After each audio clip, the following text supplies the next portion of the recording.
So, in a nutshell, Disco 1 300 series doesn't seem to have been such a bad idea on my part. There's a lot of fans out there. Right, let's get on with it.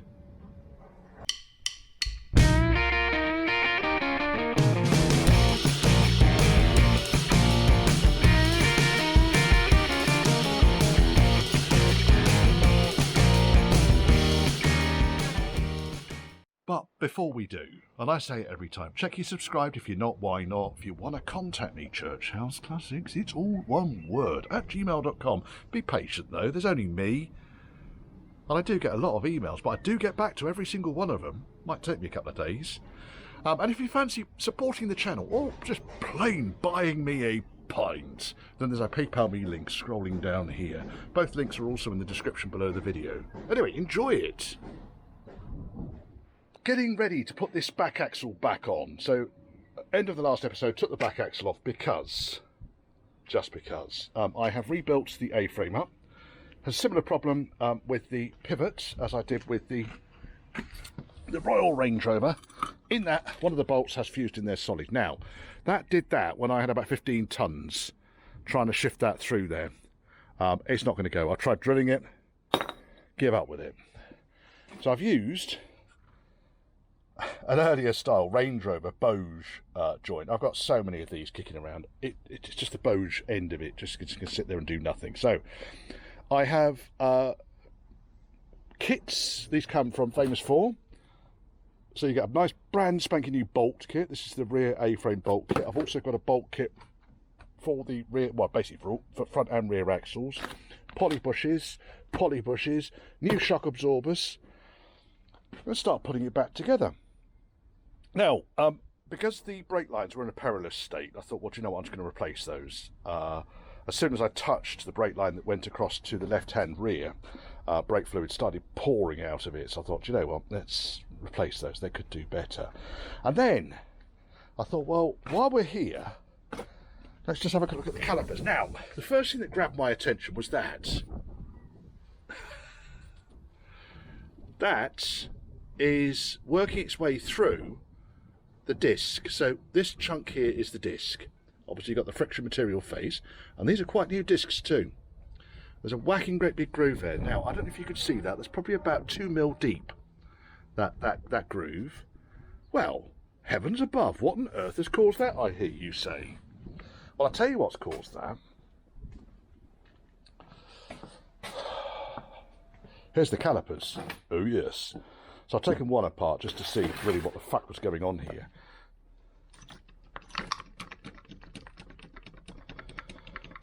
There's no spring washers underneath the split pins.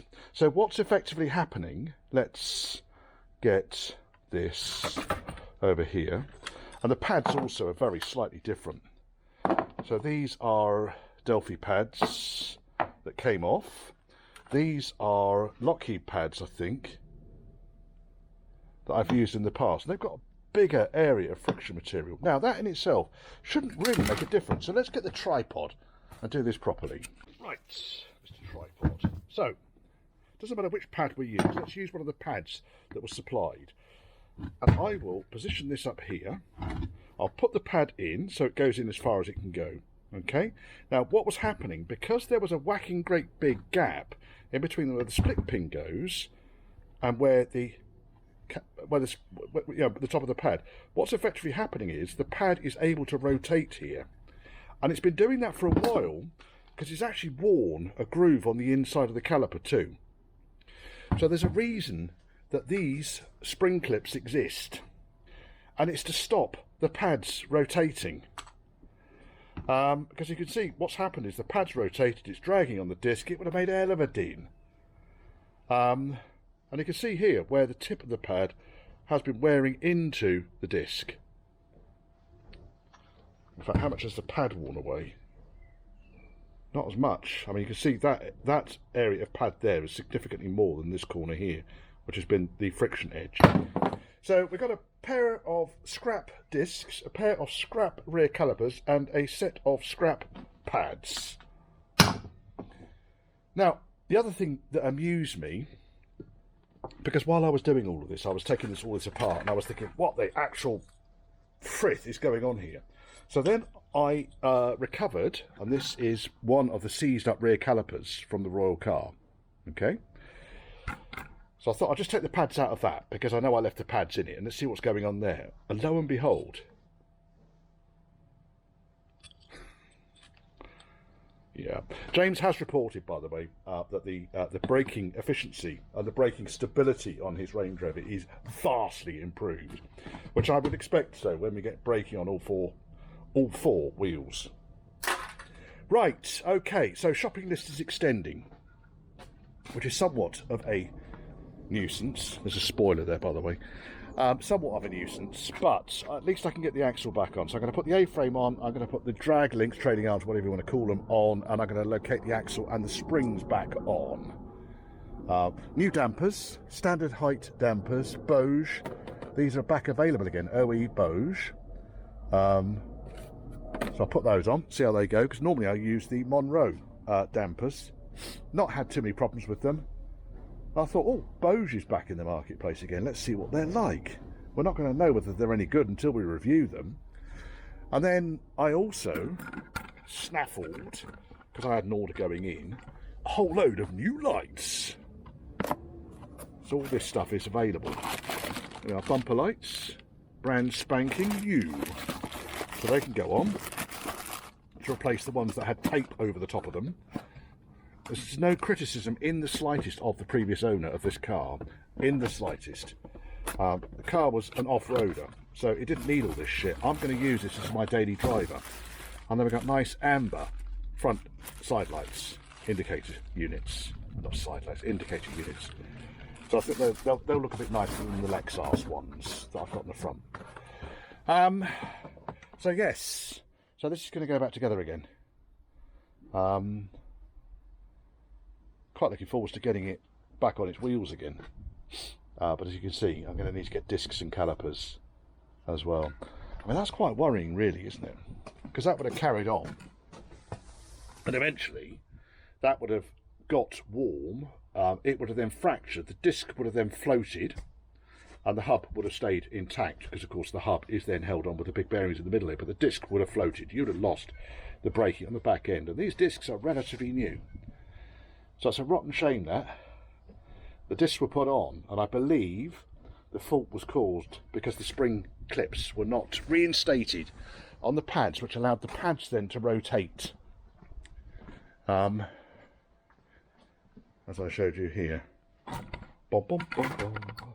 But I can show you with the one that's still got all the pads still in it, unmolested, as not removed from the car. These calipers are looking a bit on the tired side as well anyway. So let's, you don't really want that sort of level of action. If the spring clips were in there, that would have held those nice and tight. But because the spring clips are not in there, the pads are able to rotate. And again, you can see fairly extensive wear on the corner of that pad. Sorry, chap. That one was a bit silly. And here also you can see, because the pads have been rotating, fairly extensive grooves in the bottom edge of the caliper. So these are going in the scrap bin. I'm not even going to bother going anywhere near them. I've got enough sets of calipers that I don't need those anywhere near me. Scary though,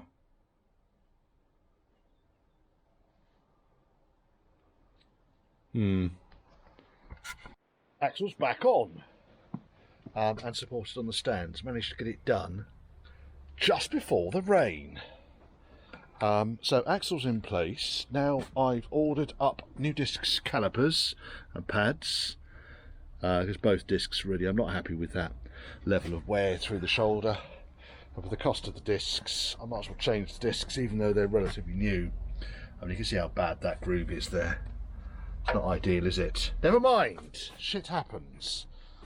And I can bleed the brakes through. So flexes, discs, calipers, pads. And the amount of crap that's inside the car is reducing. Oh, there's my spanners. I wonder where they're all gone. Left them in here. Right. have a clear up and get on with an inside job now. It's not like I'm short of a few inside jobs, is it? This is going to come later.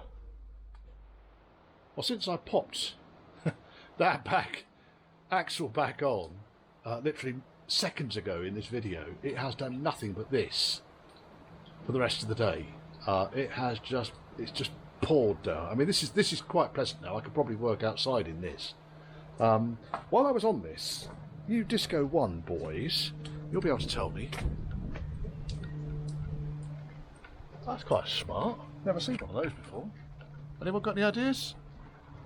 EGR mounted here and here.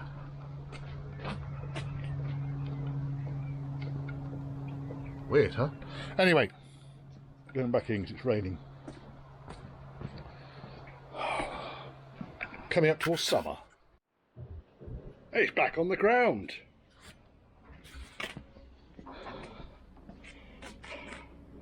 Looks a bit better.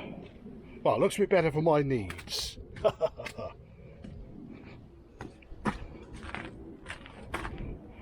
Better.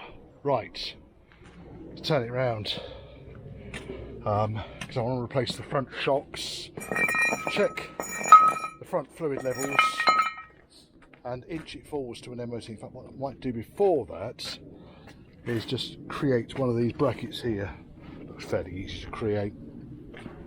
That's missing. Doesn't look particularly difficult to make, does it? Just a bit of a angled. What's his name? Aluminium. There's my coffee. Been looking for that. Right. We're on the floor. Good. Tailgate seal might need replacing too, but let's get it MOT first. Right, seats are out. I've been stripping down. So, first and foremost, the inner wing on this thing is pretty darn good. The only bits that I need to address are this bit, which is why I've taken the washer bottle out. I want to deal with that before it goes through the footwell and into the car. There's a little bit over there. It's nothing particularly serious. I mean, that can all be patched up. And we're not talking about a show queen here, we're talking about a works vehicle. So all of that came apart nicely. Let me squeeze around the front. Headlight boxes. Really good. Nothing particularly nasty going on in there. Just give it a clean. I know the radiator appears to have been bunged up. It's overheated at some point. I need to investigate. And headlight box is all pretty bloody good up the front here. These things come apart in seconds. So that crap down there. So then I stripped all of the interior out on the passenger side, really, because I want to get this side done first. So the mother of all mouse nests, about there. That bit sort of there. I've hoovered it all out now, it's all gone.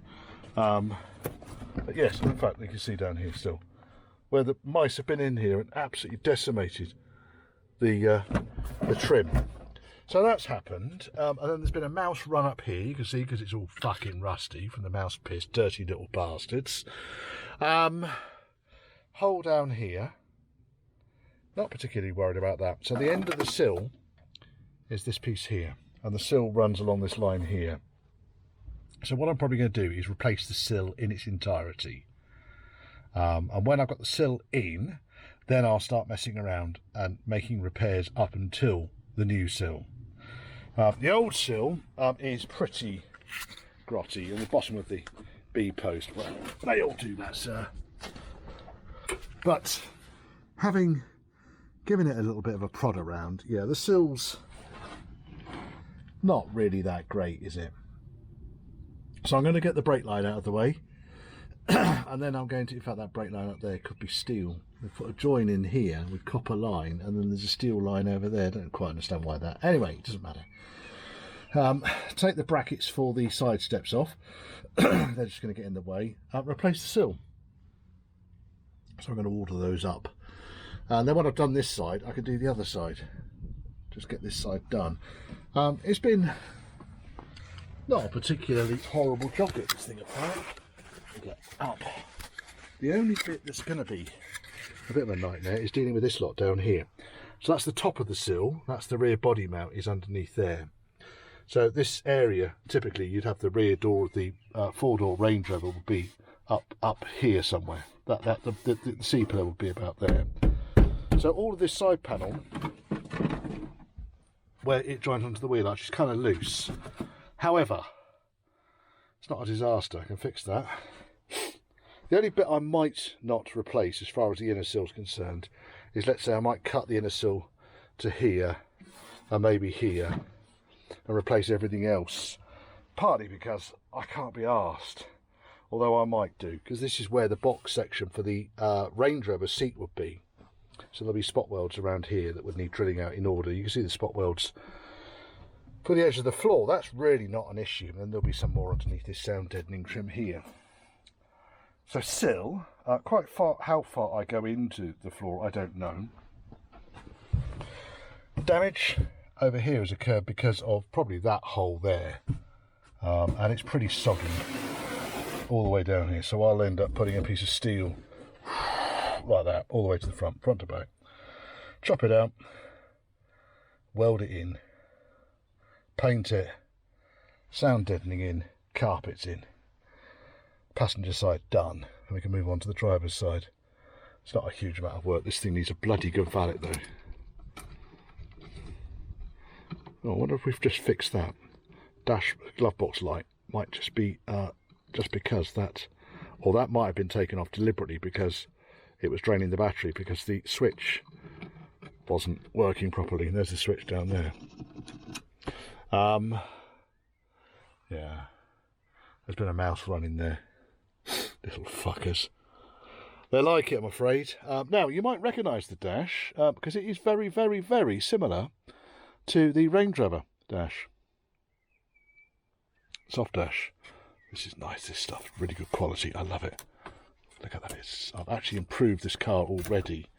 I've already fucking improved. I've already made it better. Oh, look. That's already better.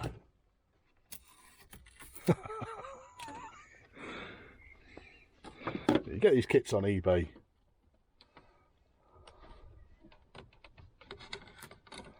Now, there's normally a clock in there. Oh, the clock's over here, that's why. Got all these stupid little bits of fucking...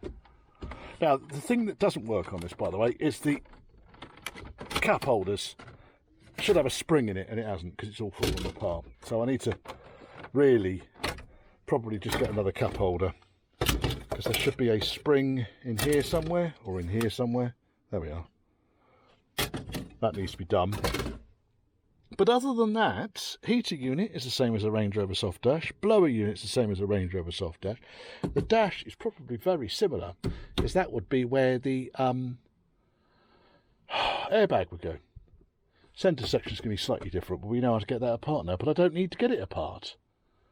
That side of the dash is going to be completely different because we've got the pod on the top rather than the moulded section that the Range Rover has. But so I was just looking over this thinking, oh, I wonder if James's old dashboard, which I've still got here, will be any good in a Disco 1300 series, but I don't think so. Oh, look, there's a tyre.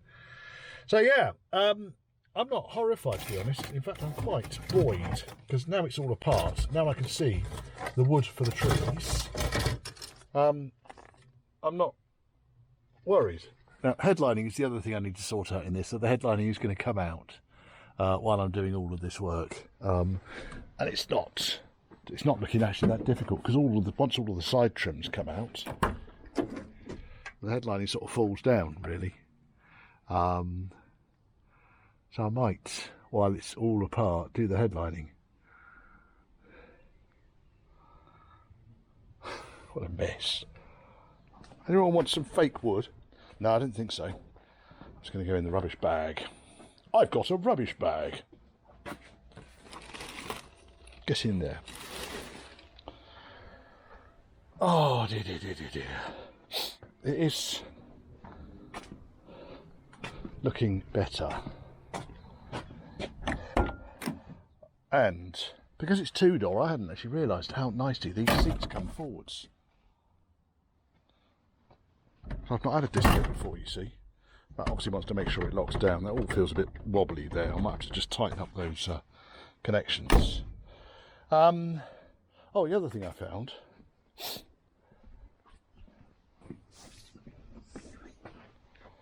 Who's Steve? Alright, Steve. There you go, mate. Steve. That actually looks like there's wood underneath it. They put two bit. Oh, there's like a veneer over the top of it. That is just going to come off, I'm afraid, because that is horrible.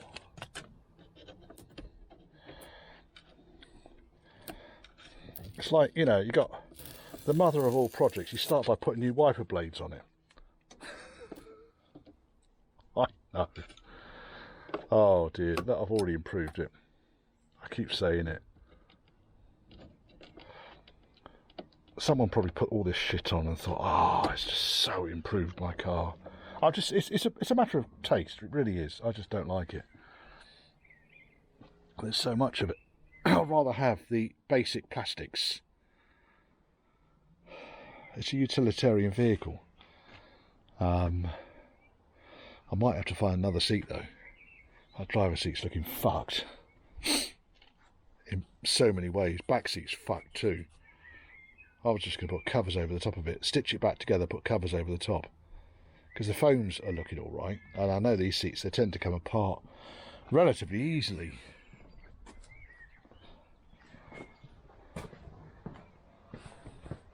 Probably find there's just some clips underneath the back there, and the cover comes off. I don't know.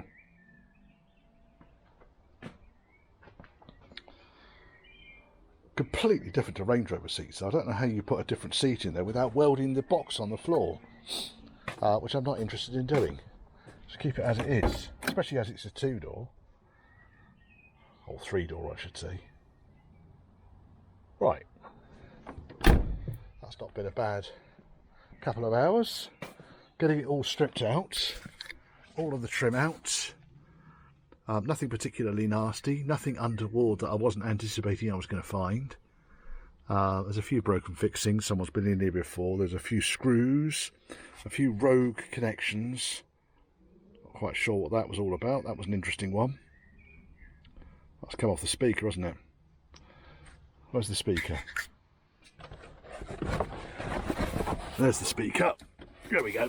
That's come off the back of the speaker. Never mind, I'll buy another speaker. That was what it was like. Yeah.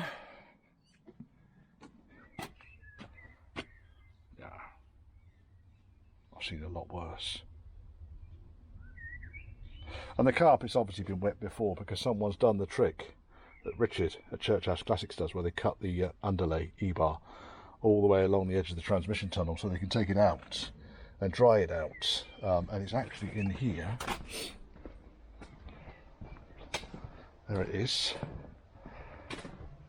draining out, and it weighs probably about 10 kilos, so it's going to go out in the sunshine tomorrow to dry out. Very easy getting the doors off these things. Remove the drift or the pin from the check strap. Undo the clips off the top of the hinges, get a screwdriver in here and here, lift the door off. Sometimes you can get a little ridge in the pin here and also on under there. You can get a little ridge, so sometimes you have to open and close the door as you're trying to lift it, but ultimately they come off. Right, I have got complete sills to go on here, so I'm going to drill along here and get the sill out from underneath the gearbox cover. That's fairly straightforward. So all I've done is I've highlighted where I can find the spot welds, taken all the sound deadeners off, and then as I clean up,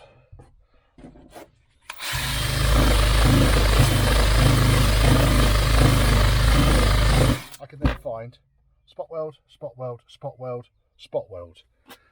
So drill all of those. I'm going to drill right the way through, so I don't need a spot weld cutter, although that probably would be the easiest way of doing it.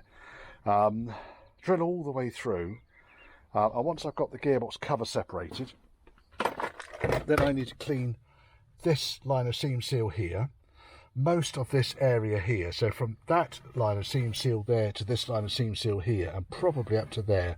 I'm going to replace this chunk of metal anyway, because it's compromised fairly, extensively in this corner, so I'll just replace the whole damn thing. A post, as you can see, it's had a patch on it already.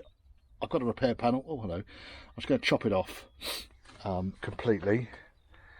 And B post is not quite as easy on these as it is on the Range Rover, purely because you've got the wing in the way. So I'm not entirely sure I'm going to do this yet. Yeah. Something I take the whole wing off, it's going to be a faff. So we'll see if we can work around that. But I'm going to start really with all of my efforts around the front edge of this, just drilling spot welds, getting the sill released. I really wanted to kind of take the spot welds off around here and also around this piece as well, so I keep the seatbelt mounting part of the B pillar separated from the floor. It's not the end of the world, is it? Right, cracking on. The outside of this sill doesn't look bad, but with that hole there, and that hole there, and that hole there, but mostly this down here, and the rots to the inner sill around this area here, means that I need to replace the inner sill. It's counterproductive to separate the inner sill from the outer sill and salvage the outer sill, so I just replaced the whole lot as a chunk. Well, that escalated quickly. Right, so big chunk of sill off, reciprocating saw, lots of spot weld drill, blah blah blah blah blah. Now I'm working my way towards the back of the car, because all of this lot needs to come out. It's all a bag of shite. I'm going to sort the wheel arch out later on, but what I really want to do is get the sill in place, and then I can sort the wheel arch out once the sill's in place. Now, the problem I've got really with this is that I can't see. I think the wing is bonded on along this edge here. Are there any fixings in there? Oh, there fucking are. Look, fixings. There are fixings in there. Right, okay. So where does it come off? It comes off all the way to the top, does it?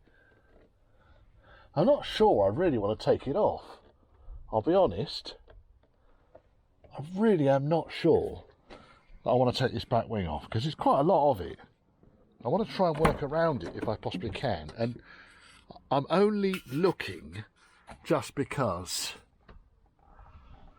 fixings down the back side there.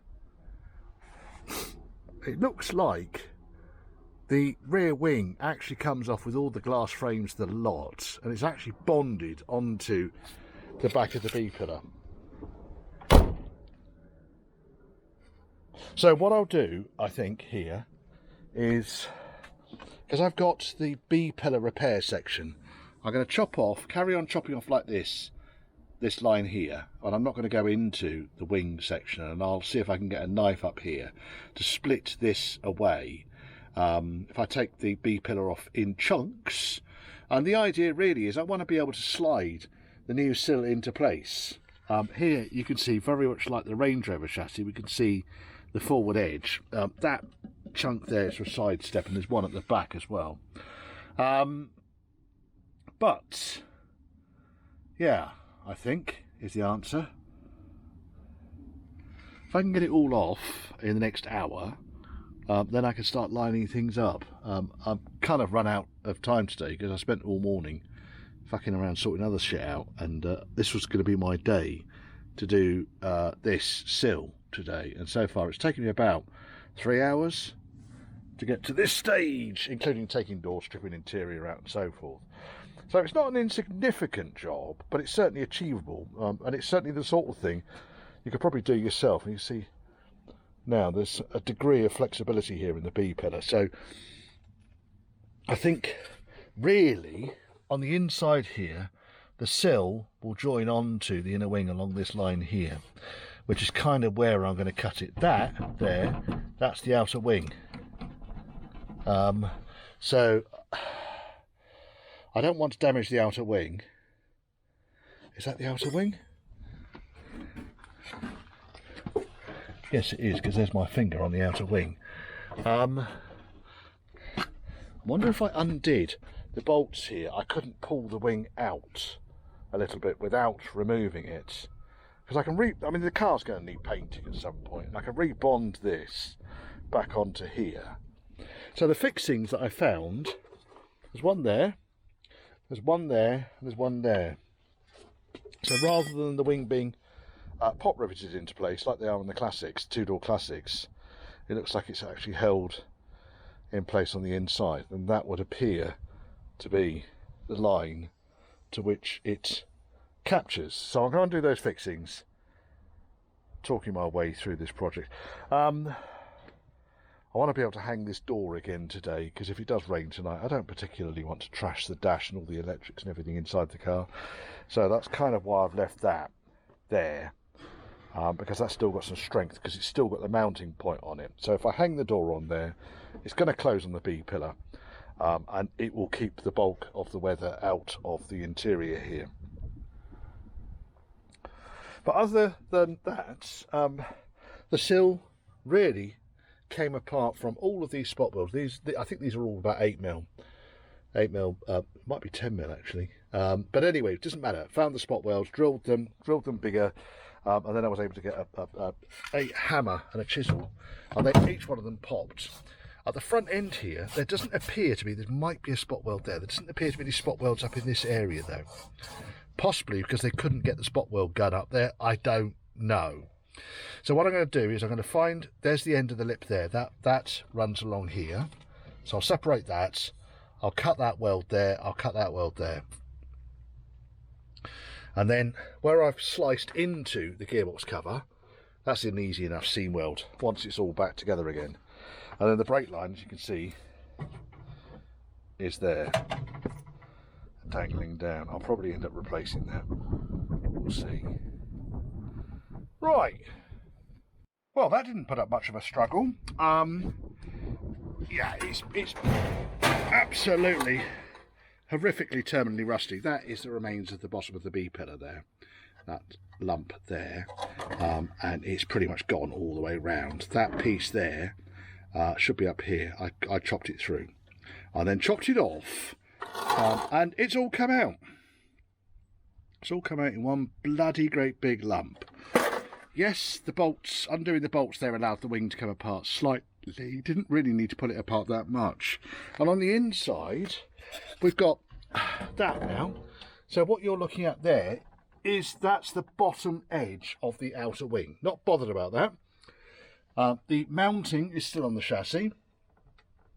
So it's almost like that had been repaired, perhaps, and it's still there.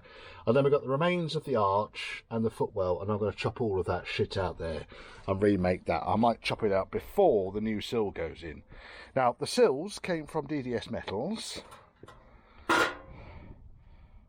And I'll be honest, they're the bollocks. I've got the outer sill somewhere. What have I done with the outer sill?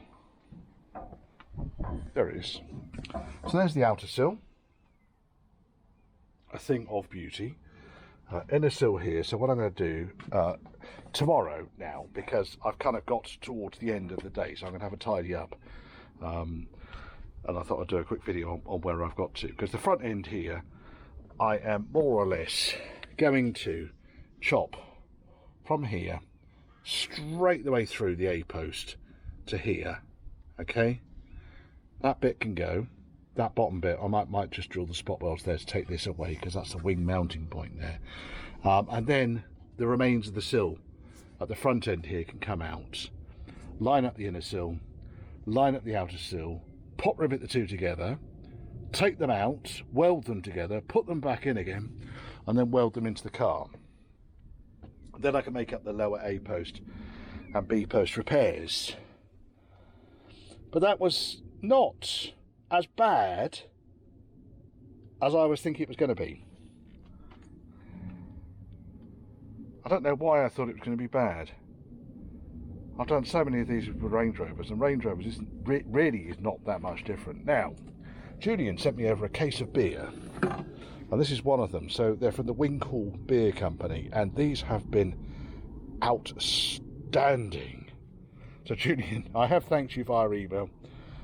It was, yeah, amazing. I do get donors will send me cases of beer. You can see I've already had one. Donors will send me cases of beer. And I do think I've not been in the right frame of mind to do a beer and bollocks recently. That might change, actually. We might have an election special. Oh my goodness. Yes, I think the less said about the state of our political system, the better.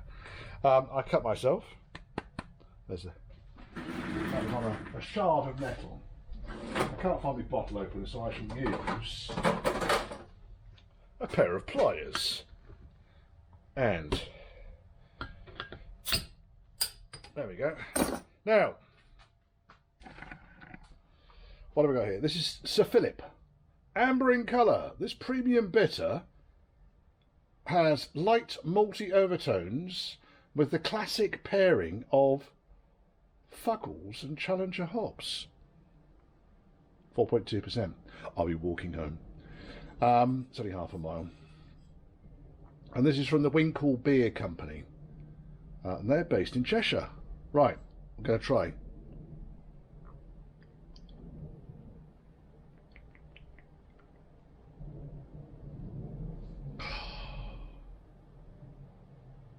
That's lovely. Oh my goodness, thank you, Julian. Best served cold, and it is. That is really nice.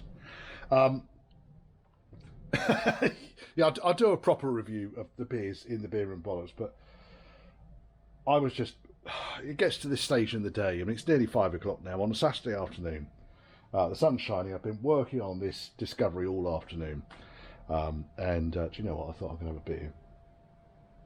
And then thought, do you know what? Oh, shit, I better sum up, hadn't I? Right, so then I opened another beer. So this one's a Sir Philip Premium Bitter. And the other one I had, which was really nice, this was Burke's Special. It's a strong one, 5.5%. Deeply satisfying chestnut-coloured English Special Bitter. Distinctive in character and fully malty and fruity taste. And that, I could get into trouble with that. That was nice. No sponsorship. These beers were donated to me. And, you know, probably too much for a car video, really. Don't weld when you're drunk. I'm not welding today, I'm tidying up. But I thought, really, we'd have a come back to the old Disco 1. Because I'm going to have to repeat this on the other side, on the driver's side. And it makes sense. It's all fairly straightforward. There's nothing particularly nasty about this job. It's just time consuming. And here's so obviously this came from here and it's upside down at the moment, so it would have been like that. And here you can see it's kind of fucked really, and all of this sandy mud came out of the sill here. Now, what's slightly disappointing is the sill here, the outer sill, is showing no real signs of rot, but then that's been tapped around and that's rotting up there.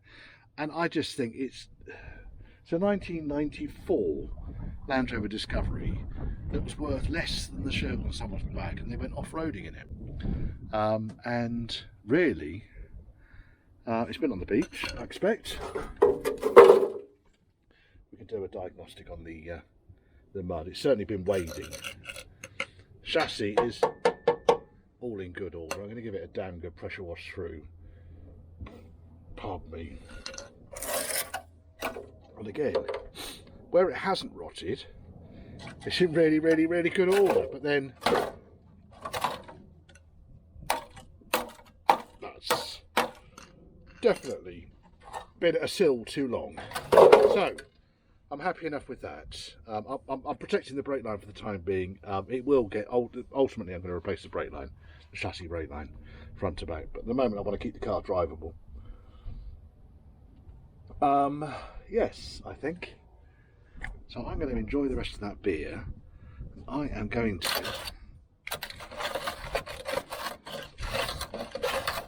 that is just absolutely full of shite. I'm not going to cut that yet because I want this to hold the door, the A post I want to hold the door, so at least I can shut the door. It's lost some of the rigidity on the B post. It's hardly surprising, there's nothing supporting the bottom end of it. But I think that the overall structure of the outer wing is really holding everything back in place. So I'm not bothered. Right, I'm going to tidy up and enjoy the rest of that beer. Where is it? Ah, yes, the diaphragm on the seat is fairly easy to change. I'll go over that. It's not difficult.